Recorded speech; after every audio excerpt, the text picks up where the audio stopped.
Okay, DJ, so I preloaded this work on this problem as well to try to get the video a little bit shorter.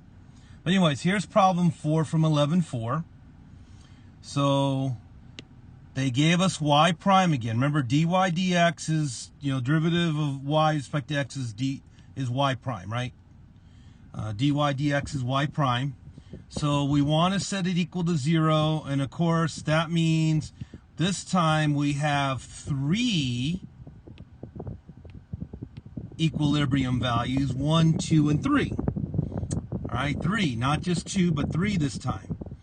And then right here, what I did, just to plan ahead, I went ahead and multiplied those together.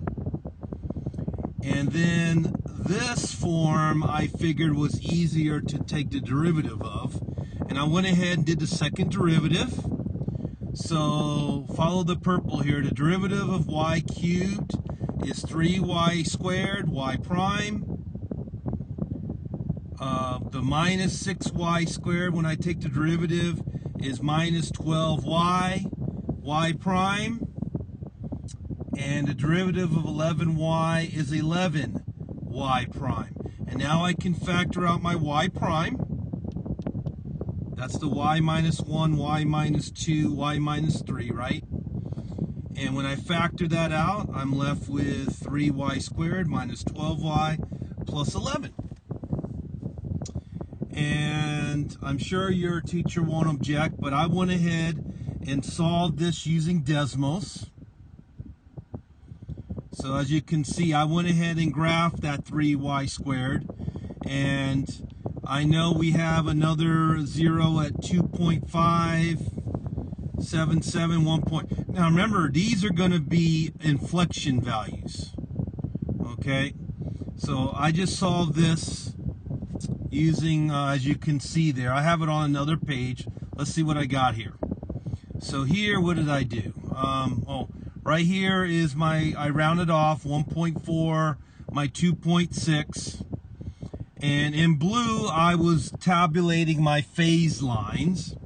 So basically, pause it here. Let me explain what happened. Was I went ahead, first of all, and I went ahead and did my first derivative, right? Like, for example, for 1 here, I went ahead and plugged in 0 since that's left of 1. And that's what you see in blue right here. And a negative, negative, negative is a negative. So I know it goes negative, positive, negative, positive. And then for the second derivative, remember we do have an inflection point at 1.4 and 2.6, right? That again is rounding these values off, okay? So keep that in mind. But we know we have those 2 inflection points. So basically, let me just do 1 here. Let's say I decide to plug in 0 in here again. See, if I plug in 0, okay, for y, what would I get? Well, here I would get a negative. Here I would get a negative. Here I would get a negative. Here I would get, what is that?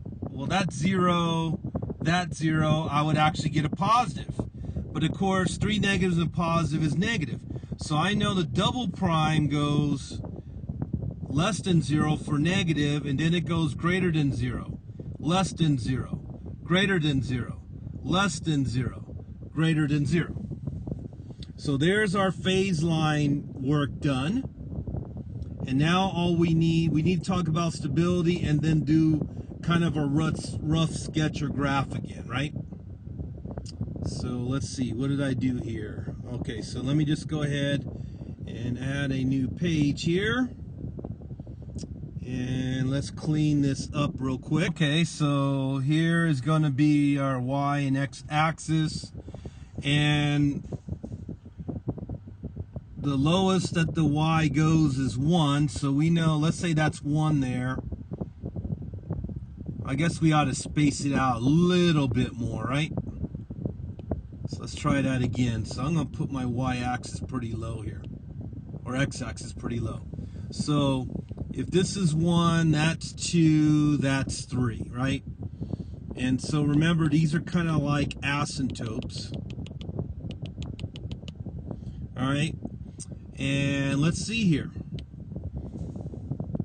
I know when it's less than 1, right over here, both the slope or first derivative and concavity are negative. That means it's going down and it's concave down at the same time. So it's kind of like doing like this, I guess. It must be approaching this asymptote, whatever you want to call it, equilibrium, from the left side, perhaps. Okay, so let's see what it's doing in between 1 and 1.4, which is about right there, right? We know that it's a positive, it's going up, but right here we know it's also concave up, so it's doing something like this. And then right here it's going to switch direction, do something like that. Okay, so actually it's doing something more like this and then like that. But as you can see, these are a real bitch, DJ. And then let's see what's happening right in here between 2 and 3. Now we have an inflection at around 2.6, somewhere around there. But we know that it's going to go down. Oh no, I had that right before, didn't I? See, I know my slope is positive. It initially is concave up. And then it's, okay, so it's going something like this. So it's going up positive at 1.4, somewhere around here. It's now going the other way. So far, I think this is what our curve looks like. Okay, between 2 and 3, again, there's my 2.6 inflection point there. We know it's going down slope-wise, but it's concave up and then concave down. So concave up, so it's kind of like doing something like this and then something like that.